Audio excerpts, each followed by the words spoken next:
Em nome de Jesus, amém.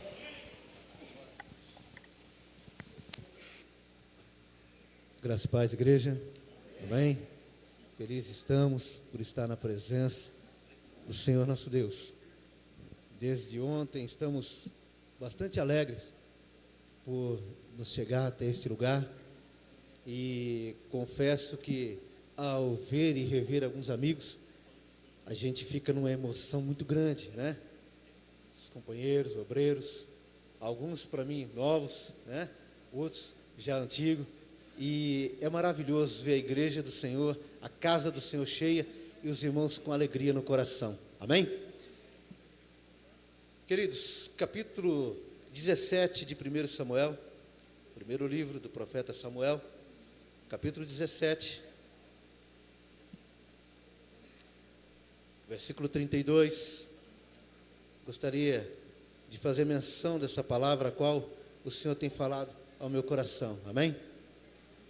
Versículo 32 diz assim: E Davi disse a Saul: Não desfaleça o coração de ninguém por causa dele, teu servo irá e pelejará contra este filisteu. Porém Saul disse a Davi: Contra esse filisteu não poderás ir para pelejar com ele, pois tu ainda és moço, e ele, homem de guerra, desde a sua mocidade. Amém? Poder sentar, irmãos. Meus irmãos, como a maioria dos irmãos sabe, nós estamos num campo missionário, ali no estado do Rio de Janeiro, trabalhando, e saímos daqui em 2006, né? E o Senhor Deus, Ele nos permitiu voltamos, ficamos mais um ano aqui, e depois retornamos para lá novamente. E não é fácil, a obra do Senhor, ela não é fácil, né? Se faz, mas ela é um pouco forte, um pouco pesada. Quando meditando sobre essa palavra, que todos nós somos conhecedores dela, esses versos chamam a atenção, porque Deus, Ele trabalha de uma maneira que muitas das vezes, ou na maioria das vezes, contraria o pensamento humano. Muitas das vezes contraria aquilo que a gente pensa ou aquilo que a gente acha. Essa história fala de homens de guerra e de um moço que até então desconhecido, até então ninguém sabe dizer a respeito. A sua família o tinha como pastor de ovelha, como a expressão diz, lá no campo. Não é isso, pastor Juliano? Lá no campo. De repente, esse moço, alguém aparece, o profeta, e faz uma unção na vida dele, porque Deus disse para Samuel que da casa de Jessé havia provido de um rei. Ungiu, o menino estava lá. Mas ele continuava trabalhando. Mas o que acontece? O tempo passa. E um determinado dia em que os seus irmãos estavam no arraial, no campo de batalha, Deus trabalha de formas que a gente às vezes não entende, como disse. O que ele fez? Agora o pai chama o menino e diz assim: olha, está aqui, lá uns grãos tostados e algumas coisas, queijo aos capitão, tá, aquela coisa toda, e fala: leva ao arraial onde está seu irmão e vê se está tudo bem por lá. Davi automaticamente pega e vá ao arraial, ao campo de guerra. E quando ele chega onde estão os seus irmãos, a Bíblia diz que o rei Saul estava ali com os seus homens, e entre eles os irmãos de Davi, 3 irmãos de Davi no momento estavam em batalha. Entre aspas. Mas Davi chega, traz a comida, e eu li numa outra parte, em que os seus irmãos não gostaram de ver a sua presença lá. Por que o menino está fazendo aquilo? Ele diz: apenas obedecendo a voz do papai, vim trazer alimento. Apenas obedecendo a voz do papai, vim trazer o alimento e está aqui. Só que como o filisteu, Golias se apresentava já há 40 dias. Naquele dia, foi um dos dias onde Golias se apresenta e dá o grito para Israel, para que enviasse um homem para lutar com ele. Ele dizia: povo de Israel, mande um homem para lutar comigo. E a ousadia dele era tão grande que ele dizia assim: se eu perder, nós vamos servir vocês. Se vocês perder, vocês servem a nós. Mas o estranho, diante da voz daquele homem, havia um silêncio. E a voz do homem ecoava no vale, mas ninguém se falava nada. E de repente Davi o observa: meus irmãos são homens de guerra, Saul homem de guerra, existe um exército de Israel posicionado aqui. O que está acontecendo? O que está acontecendo? Aí alguém diz assim: olha, este homem é um homem que não tem condições de enfrentá-lo. Mas Davi olha e diz assim: esse circunciso filisteu desafia o povo de Deus e vocês todos calados? Há todo esse tempo ele desafiando e ninguém enfrenta. Ele diz: eu vou lá. Seria uma ignorância? Seria uma aberração? Quem era Davi? Qual eram as qualidades dele que alguém sabia naquele momento? Ninguém sabia nada. Ninguém sabia. Porém, Deus sabia. Deus conhecia Davi. E quando Davi insiste com seus irmãos, alguém vem e fala assim: tá bom, pega e leva ele até Saul. Disse: olha, ele diz que vai lutar com um grande filisteu. Se fosse eu no lugar de Saul, eu daria risada. Você? Mas e o exército todo calado, sem ninguém se posicionar?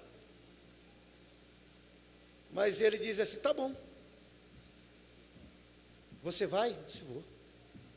Mas quais são as suas qualidades para lutar com o filisteu?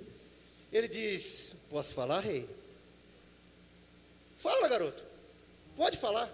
Então, olha que dá a impressão, a gente lendo, da inocência de um garoto, dizendo para um rei, um grande lutador. A Bíblia diz que Saul era um grande lutador. Um menino desse contando uma história para um grande rei. Rei, eu estava lá no campo, apacentando as ovelhas de meu pai. Aparece um leão, e como também um urso. O leão, eu peguei ele pela barba e rasguei ele no meio. Opa, que é isso, garoto? Verdade? Verdade, rei. O urso também não foi diferente com ele, não. Eu matei os dois. Tá bom. E agora Saul olha para um dos seus homens e diz: traz a armadura. E coloca as vestes. Ô irmão, todos nós conhecedores da Bíblia sabiam o tamanho que era Saul. E a Bíblia relata que Davi era o menor. A altura dele eu não sei, mas que ele era o menor. Mas quando coloca as vestes de Saul em Davi, e diz que ele olha e diz assim: eu não consigo andar com isso, porque eu nunca usei isso. Talvez quando ele falou da história, alguém podia ter pensado, até mesmo Saul, esse rapaz deveria ter uma boa lança, uma boa flecha, né, alguma coisa para derrubar, depois ele ir lá e fazer o que ele queria fazer. Talvez ele uma boa espada. Mas Davi disse: eu não sei usar isso. Eu não entendo nada disso aqui, pode tirar. Mas e agora, como que você vai enfrentar o grande filisteu? Ele disse: calma, que eu tenho um segredo, só apenas me libera. Vai. E diz que Davi, ele desce ao ribeiro, ele pega lá 5 pedras, coloca no seu embornal, na sua sacolinha, conforme alguém queira dizer. E apenas uma funda em sua mão, para nós um estilingue, porém daquela forma era diferente, né, que geralmente estilingue é de... Mas aquele não, ele segurava as pontas, né? E a pedra era lançada. Eu quero pensar um pouquinho, igreja. Um exército Um rei olhando aquela aberração. E o grande filisteu está no monte confiante. Se um exército não deu, um garoto dá? Se ouve uma voz dizendo assim: olha, ei, hoje mesmo eu vou dar a sua carne para as bestas feras comer e as aves do céu. Davi olha para ele e diz assim: olha, eu nem sei se ele ouviu. Não sei se ele ouviu.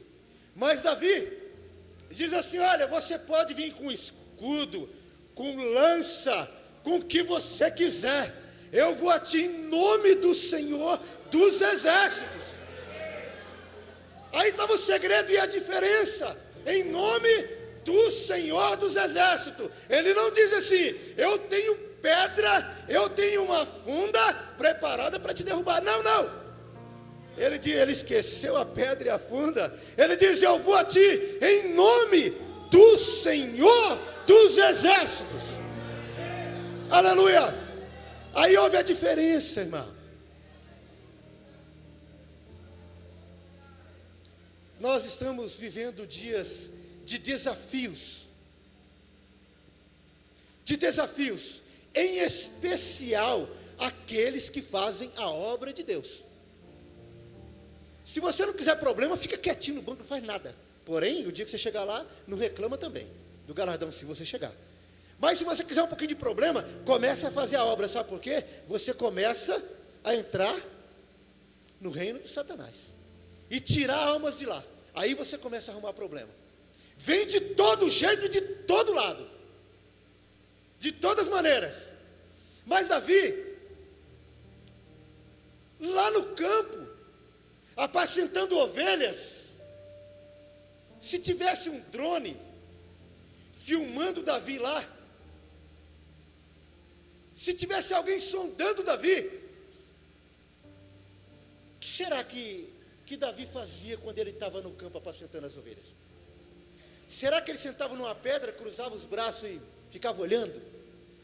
Eu tenho um pensamento meu, parece que vejo Davi com um cajado na mão, as ovelhas e ele posicionado.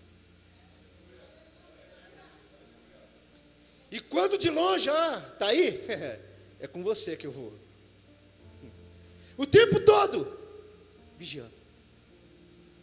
O tempo todo orando. E eu creio que Davi aqui, pelas suas palavras, havia intimidade com Deus. Por que ele disse em nome do Senhor dos exércitos? De qual exército? Daqueles medrosos que estavam lá? Que não enfrentavam Golias? Será que ele falou em nome daquele exército? O que ele poderia, pastor Ricardo, olhar para aquele exército? Se falava em nome do exército de Israel, e aquele povo era o exército de Israel. Mas ele vendo todo mundo com medo, o que será que ele poderia dizer? Irmãos, o exército podia estar com medo, mas ele representou o exército. Ele representou o exército. Em nome do Senhor dos exércitos. Estão com medo, mas eu estou aqui. Não dá a impressão de uma inocência, de uma pessoa falar um negócio desse? Mas não era inocência, não. Era convicção. Era convicção. Diante de uma batalha, medroso tem que voltar. Quem tem medo não vai para a guerra. Quem tem medo não luta. Quem tem medo não enfrenta. Quem tem medo corre. E muitas das vezes se esconde. Estou olhando aqui para um grande batalhão. Lindo. Bem posicionado. Dentro desse batalhão que você está aqui, como tem sido a sua posição diante de Deus? Ah, mas eu não sei fazer nada. Nada? Existe alguém que não sabe fazer nada? Não existe. Você ora, Ou você prega, ou você canta, ou você visita, você tem uma função. Agora, se você não quer fazer, é outra coisa. Sabe, a gente, irmãos, pastoreando igreja, a gente encontra guerreiros, valentes, que chega do lado da gente e bota o ombro e diz: pastor, conta comigo. Dá gosto. Mas você encontra alguns que dizem assim: para mim não dá. Para mim não dá. Para mim não tem jeito. Mas o gigante está gritando, irmão. O gigante está desafiando. O tempo todo, o gigante está desafiando. E às vezes, ou muitas das vezes, a gente olha o gigante gritando, e muitas das vezes falta para a gente um valente, para poder falar assim: você está disposto? Você está disposta? Falta. Mas é maravilhoso. Eu tinha, né? Eu fiquei 3 anos e 7 meses numa congregação. Assumimos lá com 5, 6 pessoas. Entregamos ela agora com aproximadamente 60 pessoas. O pastor veio e falou de uma substituição. Mas até então eu estava guerreando. Mas dentro dessas situações surgem coisas que traz para a gente algo que chama atenção. Dentre alguns lá, tem um homem lá, que esse homem, ele não sabe sequer fazer a letra A com a caneta. Esse homem começou a frequentar culto, junto com a esposa crente, ele porém não. E um determinado dia num culto, aquele homem decidiu vir para Jesus. Ficou ali, mas o que você espera de um analfabeto? O que você espera de um matuto que só sabe andar com uma foice na mão, ou uma enxada para fazer massa de cimento, tá? Um homem do campo, o que você espera dele? E de repente, com muita timidez: pastor, eu tenho muita vontade de ficar ali na porta, posso? Pode? E ele foi para lá. Está fazendo curso agora preparatório para obreiro, a esposa auxiliando ele na leitura, mas um exemplo de obreiro. Está aí a minha esposa, um exemplo de obreiro. E outra, quando eu pensava em pedir alguma coisa para ele, ele já estava fazendo. Quando eu chegava, o templo já estava varrido, as cadeiras posicionadas, a frente do templo, lá tem umas árvores, muita folha, já estava varrida. E ele: mas meu irmão, você está aí? Ô pastor, eu cheguei um pouco mais cedo e já abri, já está tudo certinho aqui.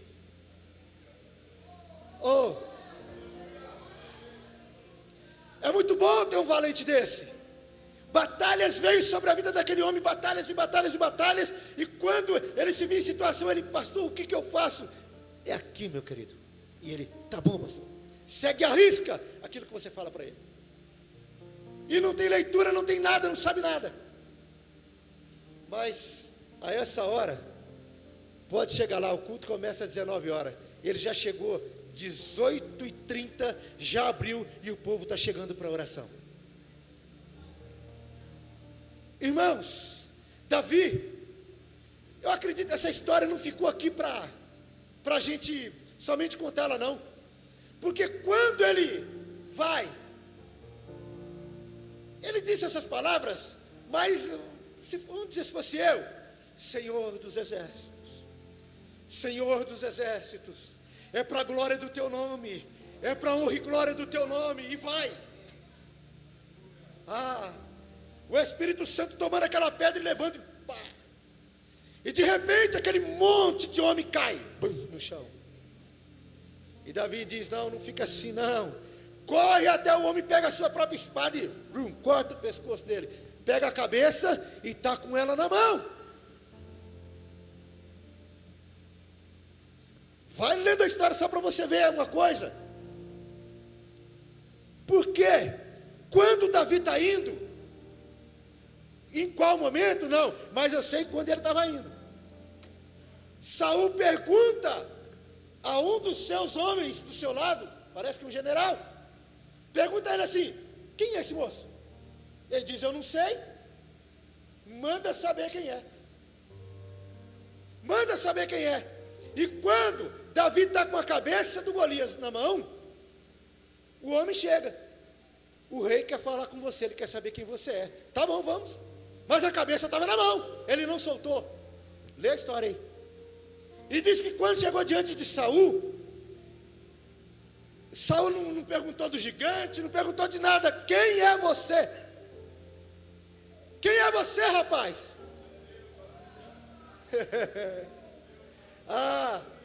O escritor diz aqui uma palavra, mas se fosse eu. Ele olha para o rei Saul e diz: filho de teu servo Jessé o belemita. Ai. Simplesmente. Porque Davi não aparecia, ninguém sabia quem era menino. Ninguém sabia do nome dele, a não ser seus irmãos. E agora eu pergunto uma coisa: por que os seus irmãos não foi apresentar Davi ao rei?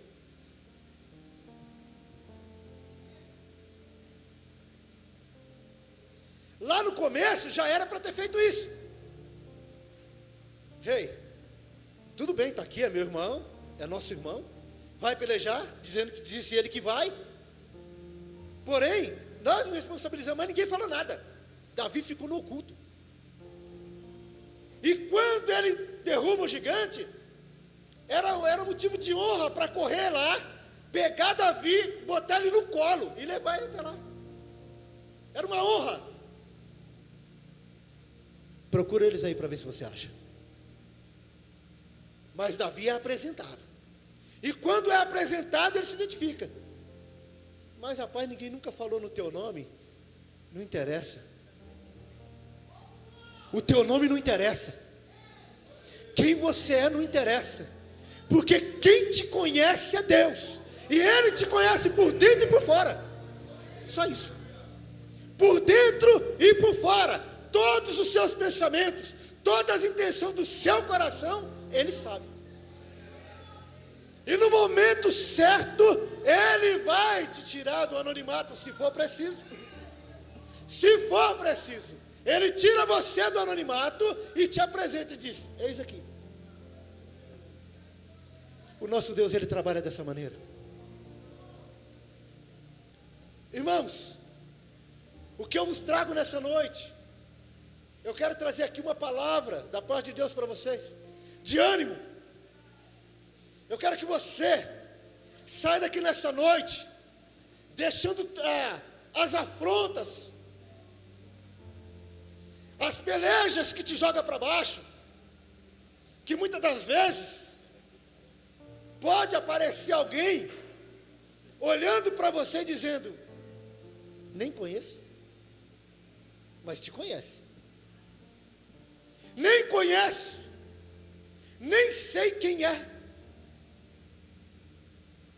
E às vezes entristece. E muitas das vezes o ser humano busca algo que satisfaz aqui dentro, humanamente dizendo, que é algo que traz algo que me leva à frente, que me leva avante, que me faz com que alguém me veja, com que alguém olhe para mim e diz: fulano, interessa. O que alguém acha de você, não interessa. O que alguém pensa ao seu respeito, muito menos. Agora, o que Deus pensa ao seu respeito? O que Deus pensa ao meu respeito? Olha só, o chamado de lá, do nada, de Davi, ele poderia bem dizer assim: de fato, o homem é grande, o próprio rei disse que ele é treinado em guerra desde a meninice dele, eu simplesmente matei um leão e um urso, mas não tem nada a ver. Tá bom, virar as costas e ir embora, estava tudo certo. Estava tudo certo. Porém, o que estava dentro de Davi é o que mudava a história. O que estava dentro do coração dele é que mudava a história. E para vocês verem, Davi era tanta convicção do que fazia, que quando levaram ele para Saul, que Saul estava atormentado para ele tocar harpa. O que é tocar harpa? Uma orquestra, tocando harpa, tocando instrumento de sopro, instrumento de cordas, teclado. Mas eu não sei você, mas eu quando entro eu fico ouvindo o som dos instrumentos. Não sei nada de música, mas aquilo entra no meu coração e eu começo a louvar a Deus porque é maravilhoso, é lindo. Então, é um trabalho lindo para Deus. Ah, mas é somente tocar? Não, não é somente tocar, não, é louvar a Deus. Davi, ele louvava em todo o tempo. Não sei se lá no campo ele tinha uma harpa lá, não sei como é que era, mas em todo o tempo louvando a Deus, em todo o tempo exaltando a Deus. Agora eu te pergunto, já sentiu no teu coração um chamado? Já queimou no teu coração o desejo de fazer algo para Deus? Mas automaticamente alguém diz assim: não, fulano é mais capacitado do que eu. Nossa, lá tem gente melhor do que eu. Humanamente dizendo, pode ter. Humanamente dizendo, pode ter. Mas e para Deus? Como que Deus enxerga o trabalho que você faz? Como? De que maneira? O trabalho que você faz, ninguém pode fazer igual. Alguém faz, mas igual não. Porque cada um tem o seu chamado. A convicção de Davi fazia ele vencer o preconceito dos irmãos. E sabe lá de mais quem? Fazia ele vencer palavras contrárias de alguém que dizia: fica quietinho. Vocês já notaram que quando a gente começa a fazer alguma coisa, começa a surgir situações?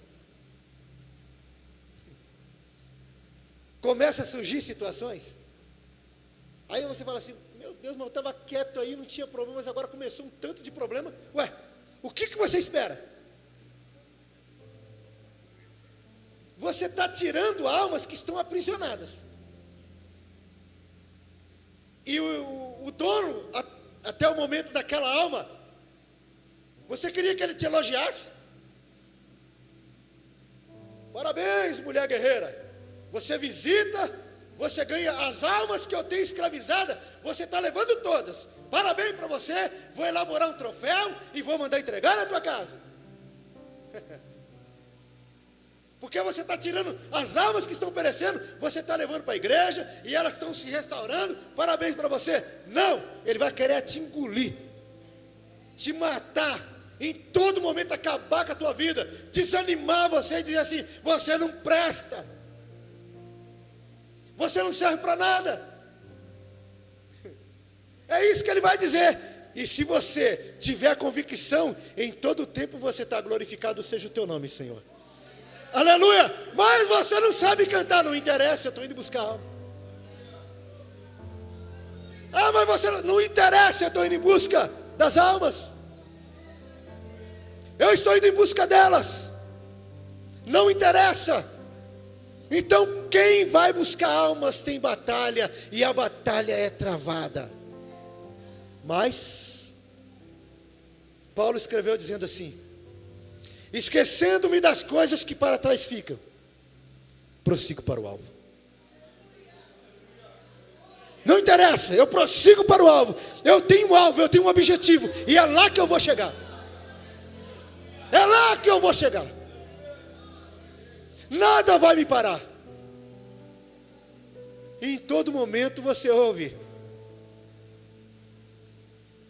eu já vou ir para o encerramento e orar por vocês. Quero fazer uma oração. Mas antes, deixa eu te falar uma coisa. Muitas vezes, vocês veem a gente, obreiros, pastores, pregando, os que têm o dom canta também, né? Fazendo a obra, falando com ousadia, e você diz assim: ah, eu queria ser igual. Olha que vida, é? Você quer ser igual? Você tem coragem de dizer para ser igual? Se aguenta? Está pronto? Tem convicção? A gente ora a Deus, vê uma pessoa, irmão, tem talento, trabalho tal, está na sua mão. Não, pastor, está dali a pouco. Pastor, o senhor me desculpa, mas não dá para mim não. Por que não dá? Qual é o problema que não dá? O que aconteceu? Estava fazendo tão bem, o trabalho estava indo tão bonito, mas de repente, pastor, para mim não dá. Chama lá no particular para você ver. Não, eu estou com a luta, eu estou com não sei o quê, eu estou com isso, estou com aquilo. E as desculpas, elas começam. E nós, que muitas das vezes vocês olhando, acham que a gente é super-herói. Muitas das vezes, quando a gente está lá, a gente diz: Senhor, estou sentindo que parece que as minhas forças, elas estão sendo minadas. Senhor, me parece que estou chegando no limite do fim, e prepara alguém para substituir o meu lugar. Ou, quantas das vezes, sair assim: Senhor, não dá mais, não dá, e aí, quando não dá, geralmente a gente vai para o lugar de refúgio, que cada um tem o seu, né, pastor? Cada um tem o seu lugarzinho, né? A gente vai lá para o nosso canto e chega lá e diz: Senhor, o Senhor sabe como está difícil, o Senhor sabe como está doendo, Senhor. Senhor, me permita, eu já disse isso muitas das vezes, me permita parar por aqui. E no silêncio da noite, da madrugada, Senhor, me permita parar por aqui. E de repente, lá na alma, não é aqui não, lá na alma, você ouve assim: meu filho, eu te chamei, eu te escolhi, você não é qualquer um. Olha quantos recuaram, olha quantos pararam, você tem vencido até aqui. Eu sou o teu Deus e eu vou te dar vitória. Aleluia. E lá você recebe aquele renovo, sai dali dizendo: Senhor, não vou parar, eu vou continuar. Pode bater, pode chutar, pode fazer o que quiser, eu não vou parar. E a gente vai vencendo. E a gente vai vencendo as batalhas. Guerreiro do Senhor, se posiciona. Quero pedir permissão do meu pastor para fazer uma oração. Vamos ficar em pé? Eu sei que se vir todos não cabe, mas eu quero chamar você que tem coragem. Vem aqui na frente, eu quero orar por você.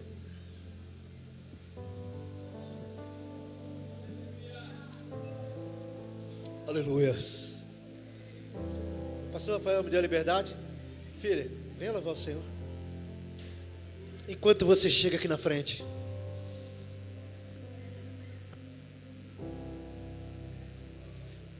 irmãos, ouça nessa noite. Eu sinto Deus renovando pessoas aqui nessa noite. Elamassu de calabashu manai. Alamassu de calabashu brenai. Os que tem chamado.